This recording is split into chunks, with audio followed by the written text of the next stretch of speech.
Public Service Channel, Margo TV Philippines, live.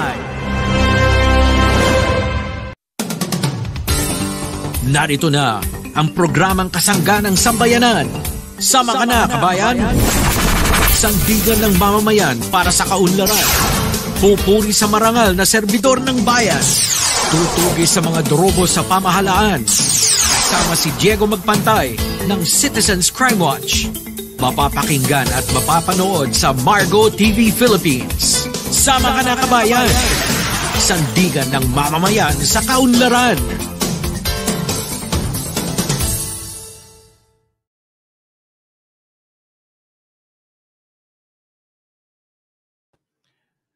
Isang mabiyayang umaga po sa inyong lahat dito sa Metro Manila. Medyo makulimlim ang panahon at madulas ang kalsada sa ilang bahagi dahil po sa manakanakang pagulan.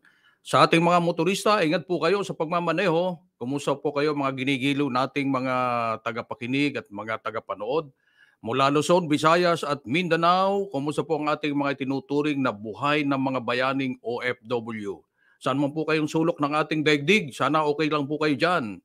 Tayo po ay napapakinggan at napapanood sa pamagitan ng ating Facebook page live at sa ating YouTube channel. Sama ka na, kabayan, sa Margo TV Philippines Live. Ito po ang inyong lingkod, si Jigs Magpantay. Muli sumasahing papawid sa ating morning edition ng Sama ka na, kabayan, sandigan ng mamamayan sa kaunlaran at katotohanan. Sige po, muli tayo magsama-sama sa ating talakayan ngayong umaga at magandang umaga po sa ating mga senior citizens na nakaantabay po sa atin ngayon.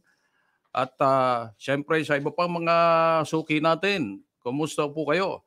Sa ating po mga impormasyon, mga kababaihang estudyante, sasailalim na rin daw po sa ROTC. Ito po ay yung tinatawag na Citizens Military Training. Sang-ayon ba kayo rito? O medyo negatibo? Iyan po ang panukala ni Senator Ronald De La Rosa sa binabalangkas na Reserve Officers Training Corps o kaya ROTC Bill. Sabi po ito po si Senator Chis Escudero ng Bicol ay mariing pong kumukontra sa panukalang ito ni Senator De La Rosa at nagsabing hindi naman kasali sa dating ROTC ang mga kababaihan. O nga naman, sa ilalim po ng National Defense Act o kaya Republic Act 7077, hindi kasali ang mga kababaihan na sumailalim sa Citizens Military Training. Yan po ay noon, bago pa mawala yung ROTC training o military training sa ating mga estudyante. Sa depensa po naman ni Senator De La Rosa, nung panahon daw po ng old ROTC law, ay hindi pa uso ang tinatawag na gender equality. Ngayong laging sinasabi po ng mga kababaihan ang gender equality, bakit daw lalaki lang, kaya din naman ng babae. Ang kaya daw ng mga lalaki ay kaya din ng mga babae. Sabi po ni Senator De La Rosa, bakit di natin sila bigyan ng oportunidad na magserbisyo sa ating bansa at ipaglaban ang ating bansa kung kinakailangan? Abay kung sa sitwasyon po ngayon, siguro dapat talakayin nilang mabuti po itong isyong ito. Kung inyo pong nabalitaan o nakikita yung pong gera sa Ukraine, between Ukraine and Russia, napakagandang mga babae. Ang mga pumasok po sa active service, yung mga dating reserve force nila, naging aktibo sa pakikipaglaban para po sa kanilang bansa. Hindi po natin masasabi, baka dito sa atin ay mangyayari din yung wag naman sana. Wag naman sana na mangyari po sa atin yung nangyari sa Ukraine. At ito ay malaking problema po ng isang bansa kung nagkakaroon po ng gera. Tingnan niyo dito sa atin, problema lang na dinala ng kunyari yung MNLF, MILF, meron pa tayong Abu Sayyaf, meron pang BIFF, meron pang New People's Army, napakarami. Pero masakit na po sa ulo ng ating gobyerno, ng ating mga kababayan, lalo na kung ang sitwasyon po doon sa Ukraine at iba pang mga bansa na nagkaroon po ng mga problema. So hayaan po natin ang ating mga senador, kaya nga naandyan sila. Sila po ang mag-aaral ng ganitong mga batas. Kailangan bang ibalik yung ROTC? Yan po ay pinag-aaralan na ngayon at kailangan bang isama yung ating po mga kababaihan sa Citizens Military Training. So hayaan po natin na balang kasing maigi ng ating po mga mambabatas ang tungkol po sa isyong yan. At sana maging akseptable sa lahat. Ano sa bagay, itong mga babae natin kung minsan mas matatapang pa kaysa mga lalaki. Mas magaling pang makipaglaban kaysa mga lalaki. Ewan ko lang yung mga lalaki eh. So yan po ang latest natin tungkol po sa pagbabalik ng ROTC sa pamagitan po ng binabalangkas na Reserve Officers Training Corps o kaya yung tinatawag na ROTC Bill. Okay. Maswerte raw yung mga nakagraduate na. Pag ito ay pinatupad na, naging batas muli, maraming mga babae sa bagay. Tingnan nyo po sa PMA, ang nag-excel mga babae na kadete even sa Philippine National Police Academy. Huwag nating tawaran yung kakayahan ng mga kababaihan natin. Pero siguro dapat po dito pag-aralan din maigi na wala namang gera sa atin. Paano natin paikinabangan yung ating mga reserve officers? Siyempre, pag panahon po ng kalamidad, may panahon tayo ng emerhensya kung nagkakaroon po ng mga kalamidad o bagyo o kung ano mga sakuna po dito sa atin. Kailangan natin itong mga reserve officers. At sabi ko nga, kung ako lang isang kongresista, ipopropose ko yung mga doktor natin, like nangyari po nung pandemic. Yung mga doktor natin, kinakailangan mayroon din tayong reserve doctors, reserve medical corps na pwedeng ipatawag po ng gobyerno into active duty. Pag yung ating mga doktor kinakailangan anytime, wala po silang magagawa but dalhin po sa pagiging aktibong serbisyo militar para makapag-serbisyo po sa ating mga kababayan. Okay. Sa ating po mga OFW, ito yung ating mga tinaguriang buhay na bayani. Libre na daw po ang OFW Exit Pass. Ano po yung OFW Exit Pass? Ito po ay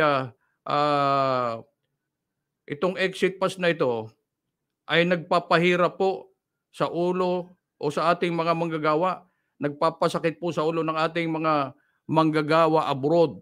Bakit? Pagkat kukuha ka ng Exit Pass, maaga pa pipila ka na. Ang sabi po ng iba, 4:00 pa lang ng umaga, kailangan ka na nakapila sa labas ng embahada o kaya ng ating konsulada sa kung saan mang bansa na sila po ay nagtatrabaho.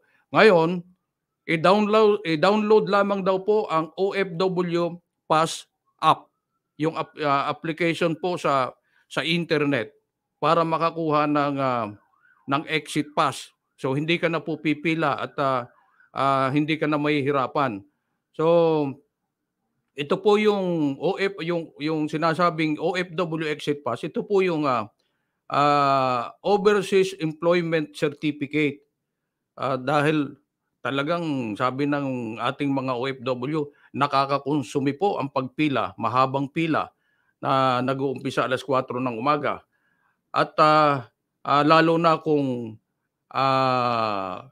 yung tinatawag na peak travel season, maraming umuuwi, halimbawa Disyembre, at iba pang mga buwan na marami pong nagsisiuwing mga OFW natin.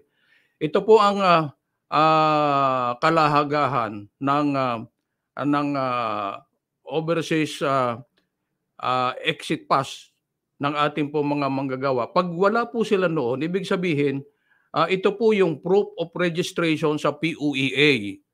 Pag wala kang exit pass, hindi ka nakaregister sa POEA. So ito yung iyong proof, ito yung iyong pruweba na ikaw ay rehistrado sa POEA o yung Philippine Overseas Employment Administration. Ito po yung government watchdog na nagbabantay po sa ating mga OFW kung ano po ang kanilang mga pangailangan. So pag wala nito, ibig sabihin, kung ikaw ay isang balikbayan, baka hadlangan ka ng immigration authority sa ating pong mga airports.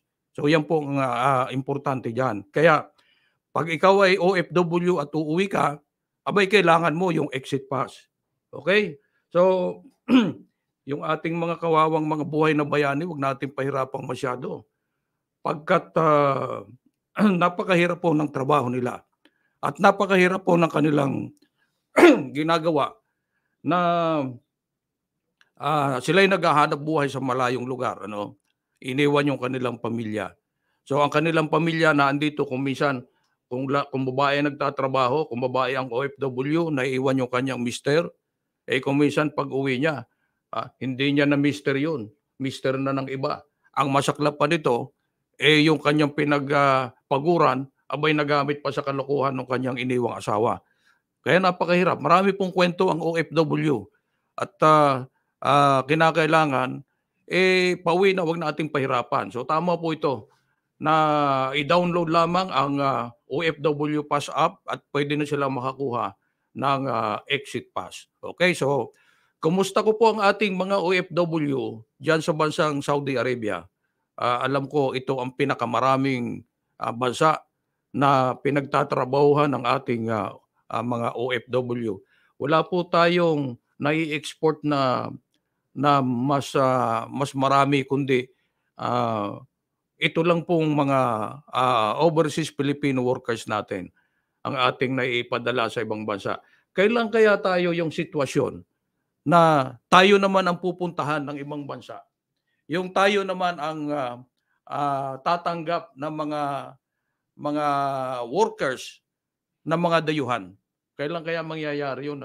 Lalo po yung ating mga nurses. Siyempre, yung mga nurses natin, pagkatapos niyan, ang ambisyon po niyan, estudyante pa lang, ang ambisyon niyan, makapagtrabaho sa ibang bansa. Pagkat napakalaki po ng diferensya in terms of salaries and other benefits.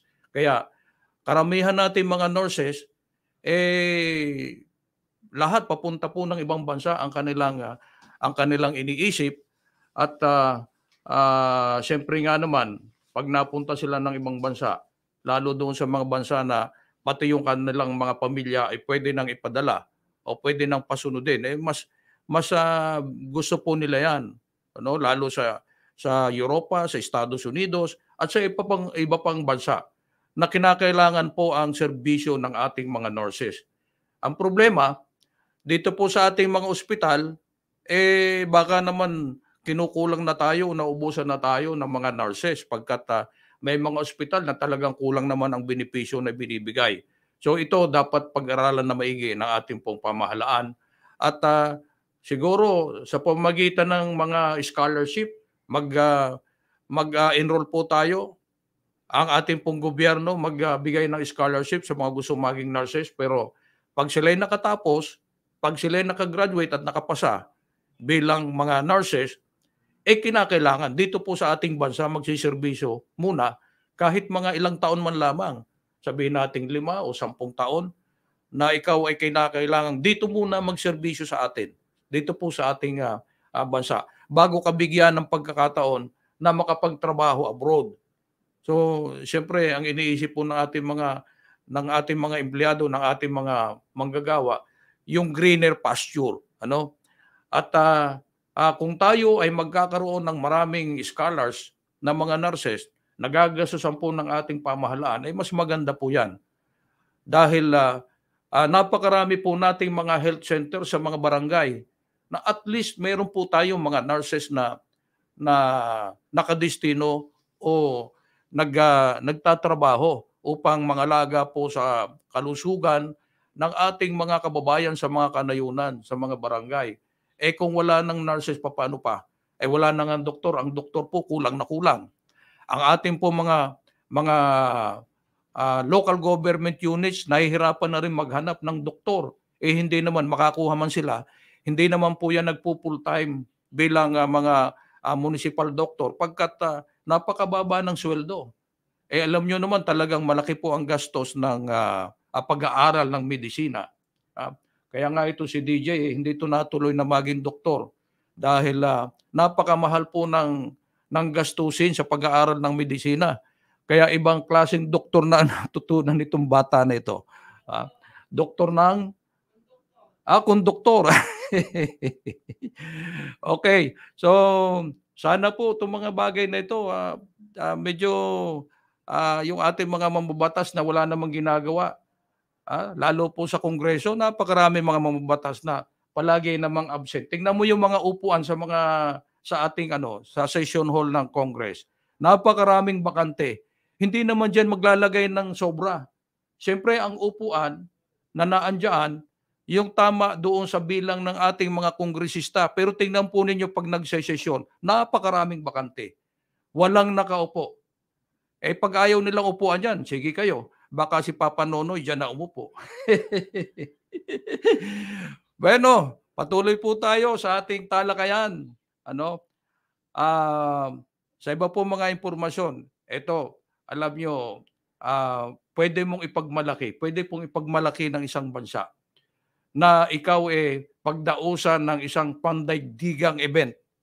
Yung mga event na pambihira o bago gawin sa iyong bansa kinakailangan mo ng pag-usapan ng mga iba't ibang mga leaders.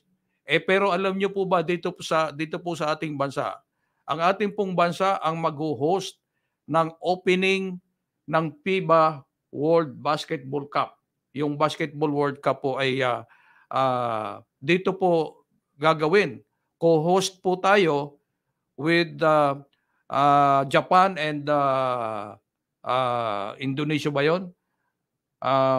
Tayo po ay, yes, Pilipinas, Japan at Indonesia ang mga co-host po ng Quadrennial Global Sports na ito. At dito po napili sa Pilipinas gawin po yung opening. Ito po ay gagawin sa mga sa petsa 25 po ng buwang kasalukuyan, August 25, dito sa Bukawi, Bulacan. Diyan po sa ating Philippine Sports Arena.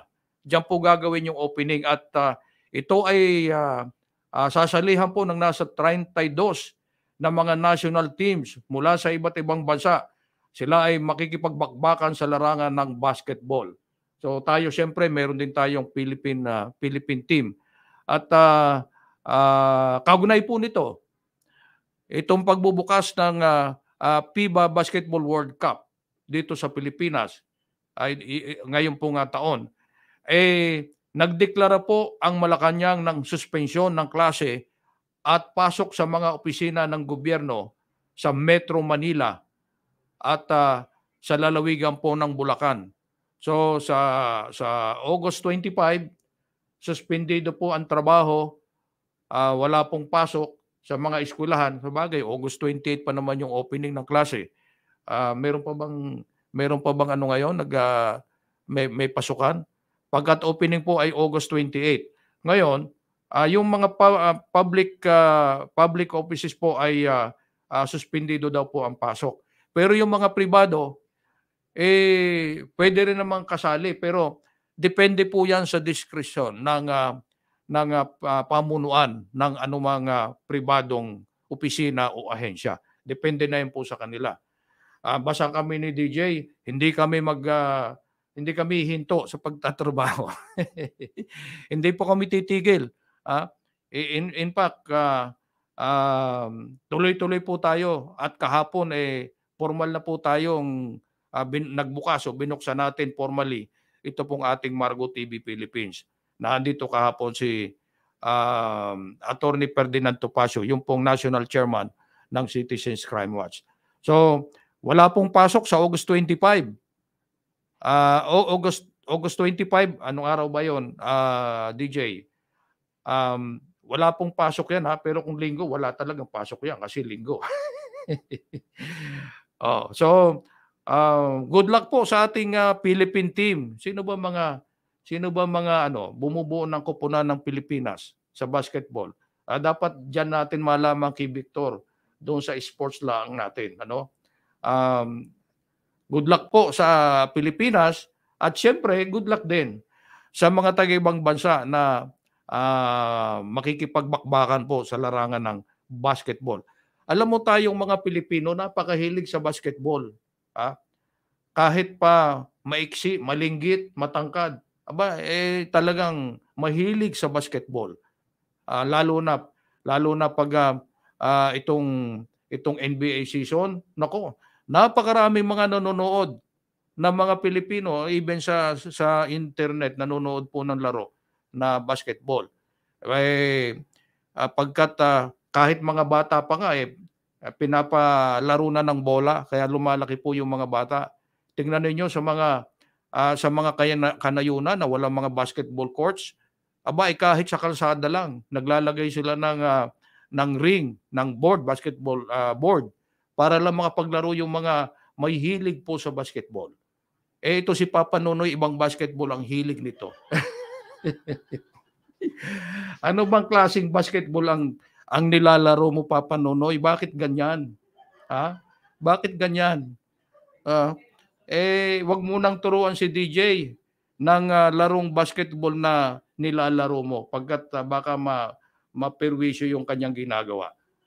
Okay, so yan po ang impormasyon natin sa larangan ng sports at alam ko, inaantabayanan din po ito ng ating mga kababayan. Bakit kailangan ang tanong sa atin, bakit daw kailangang suspindihin pa ang klase samantalang hindi naman sa NCR? Hindi naman sa buong hindi naman sa buong Bulacan. Diyan lang naman sa Bukawi. Gagawin po yung laro. Bakit kailangan lahat sa Bulacan at sa NCR suspindihin po ang trabaho at ang pasok? Kasi ang sabi po ng Malacanang, ito daw po ay upang maipakita natin ang commitment ng public sector sa mas malawak na partisipasyon sa sports promotion at development. O yun naman pala So suportahan po natin. Ito bahagi po ng ating hinihinging kaunlaran sa larangan po ng sports. So tulungan po natin, suportahan po natin itong palarong ito. At sa iba pa po nating mga impormasyon, nako, cybercrime. Kahapon si DJ naloko po nung pinag-orderan niya ng bulaklak sa pamamagitan ng internet. Ano ba yan, DJ? Itong karahong ito, anuhin natin ito Yung number mo nagri-ring pa naman. Nagpadala si DJ ng 1,000 bilang advance para po sa in-order niyang bulaklak para sa opening ng Margo TV kahapon. Nung pipick upin na at kukunin na po yung in-order niyang bulaklak, hindi na sumasagot sa telepono, pero nagri-ring pa. So, ang ibig sabihin, na-scam ka, DJ. Yung mga ino-order natin, kung minsan kailangan maingat po tayo. Pinag-utos po ni NCR Police Director General Nartates, si General Jose Nartates, ang pagbuo po ng anti-cybercrime desk sa lahat ng police station sa buong Kamaynilaan.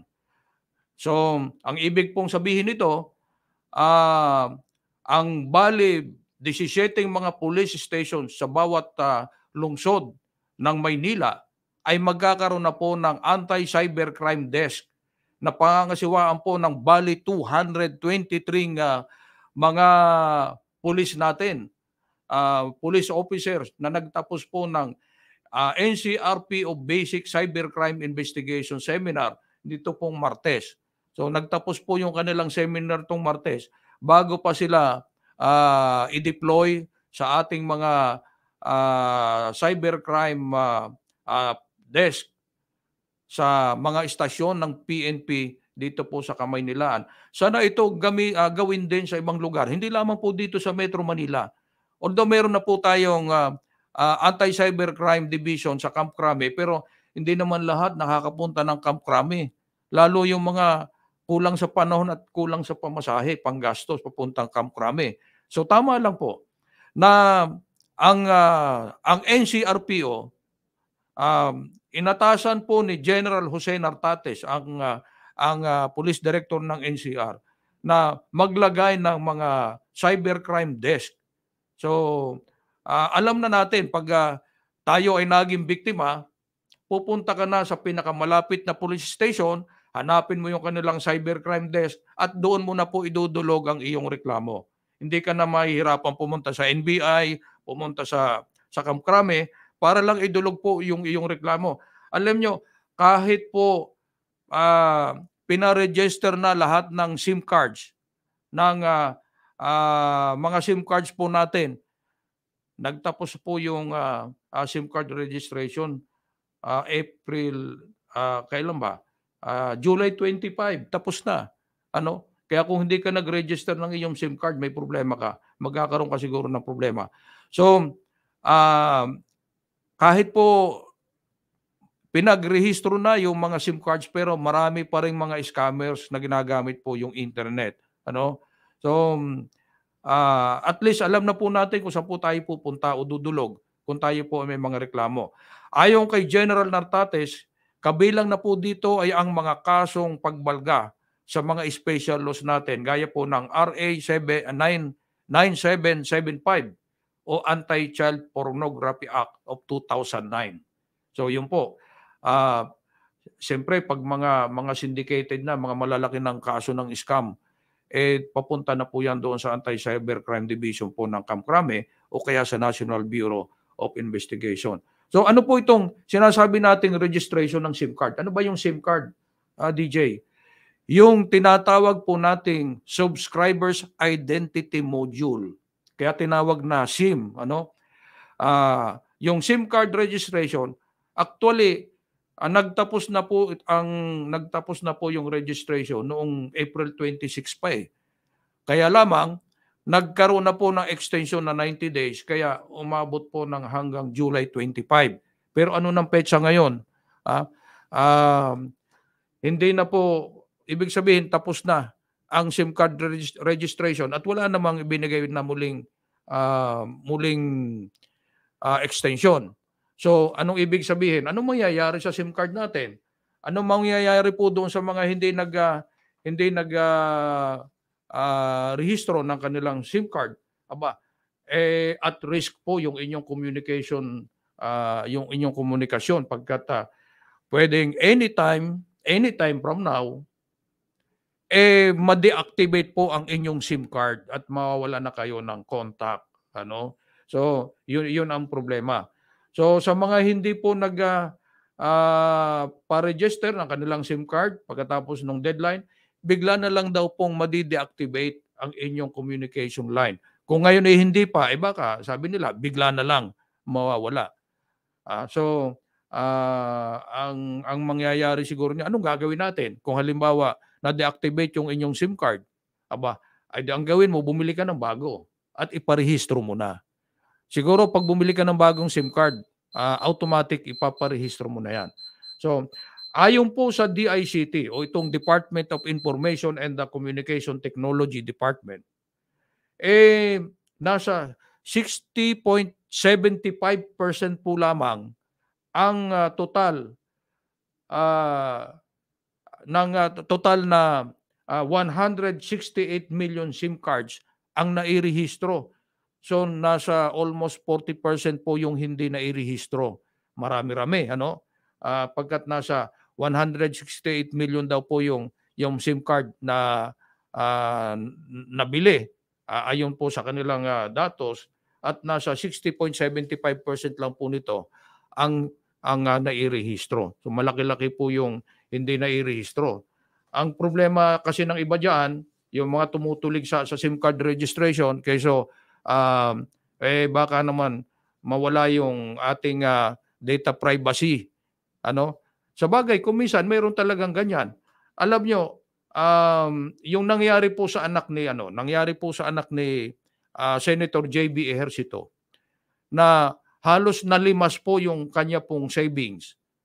Ito pinadaan pa sa privilege speech ni Senator J.B. sa Senado, na yung kanyang anak mismo naging biktima at siya po yung nagtataka. Bakit bakit na biktima yung kanyang anak. Hindi ko mo siya senador kaya niya kinu-question. Pero ang sabi po daw ng anak ni Senator JB Ejercito, alam lahat yung address, yung birthday at iba pa mga importanteng datos sa pagkatao po nung anak ni Senator JB. Nakita po natin ang problema kasi sabi ni Senator JB baka daw yung parang tinatawag na inside job kumbaga sa nakawan.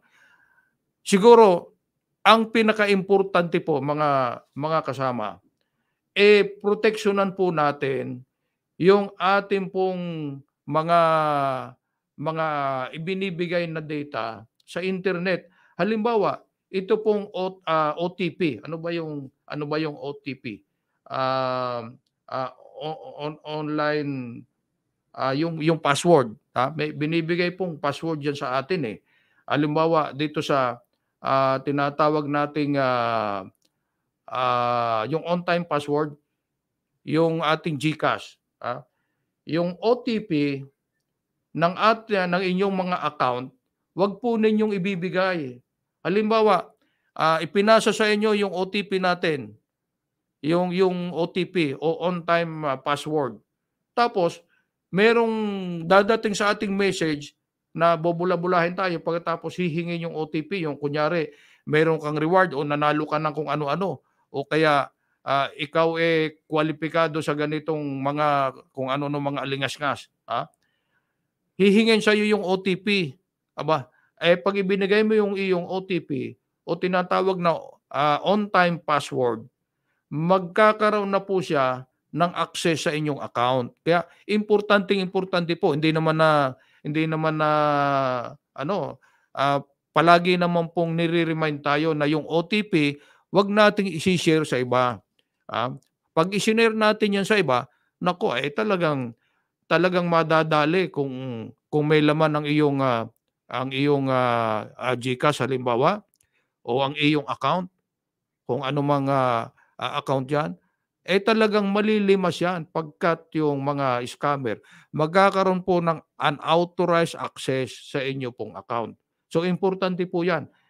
Kung hindi po ibinigay yung OTP, although alam niya kung ano ang iyong address, ang iyong birthday, ang iyong kumpletong pangalan, ang iyong trabaho, kung hindi mo naman ibibigay yung OTP, hindi niya kayang pasukin po yung inyong account. Kaya importante po yan wag po nating ibibigay. So, dapat lagi nating tandaan yan.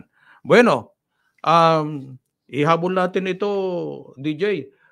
Formal na pong tinanggal sa serbisyo ang suspendidong Manila International Airport Authority o MIA na sinabing guilty po sa kasong grave misconduct o abuse of authority o kaya opresyon at conduct prejudicial to the best interest of the service.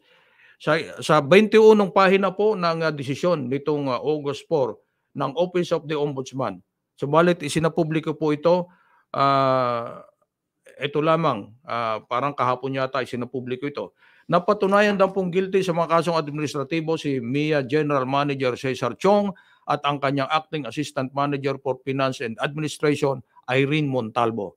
Ito po ay kaugnay ng paglilipat ng nasa 285 mga empleyado na walang balidong dahilan sa mga dibisyon na di naman nila linyang posisyon at mas mababa sa kanilang hinahawakang designation. Si Montalvo naman, ito ay na-promote sa kanyang posisyon sa kabila po ng mababa di umanong office performance commitment and review. So tuloy na pong tinanggal sila sa serbisyo. Yung meron kasing practice, hindi lamang siguro sa ibang ahensya, even sa LGU, nangyayari po ito. Na yung mga regular employee na nadatingan ng nanalong kandidato o nakaupong kandidato, hindi nila kursunada, inililipat po nila sa ibang posisyon. Hindi po dapat yan. Hindi po dapat gagawin yan ng mga umuupong chief executive. So ito, election ito ha. Sana makita rin yung pag may mga ganitong sitwasyon, ikaw ay empleyado, regular employee ka, at hindi ka kursunada ng iyong amo o kaya yung nakaupong hepe, ililipat ka. Ikaw ay engineer, pagkatapos ililipat ka sa isang seksyon o trabaho na hindi mo naman nila. Ibig sabihin, magiging ineffective kang empleyado. At pag ineffective ka, wala kang kwentang empleyado, pero tuloy-tuloy naman ang iyong sweldo. So ito dapat nasisilip lagi po ng ating Civil Service Commission. Marami pa, pag-usapan natin yung civil service sa sunod natin pagtatalakayan po dito sa ating programa. Maraming mga posisyon na hawak po ng mga hindi naman karir, hindi naman kwalipikado, basang kursunada ka ng iyong boss. Pero marami po niyan sa mga ahensyas ng ating gobyerno. Pero yung mga karir, yung mga kwalipikado, walang ginagawa, floating, pero tuloy naman ang sweldo. Bueno, mga kaibigan, mga kasama, tayo po ay inabot na ng oras ating pangsamantalang pamamaalam dito po sa ating programa. Tayo po ay magbabalik sa ating panghapong edisyon ng programang Sama Ka Na Kabayan, sandigan ng mamamayan sa kaunlaran at katotohanan. Ito po ang inyong kasama, si Jigs Magpantay. Muli, maraming salamat sa inyong panonood at pakikinig. Magandang umaga po sa inyong lahat. Inyong napakinggan at napanood ang programang Sama Ka Na Kabayan. Sandigan ng mamamayan para sa kaunlaran. Hanggang sa muli, dito sa Margo TV Philippines.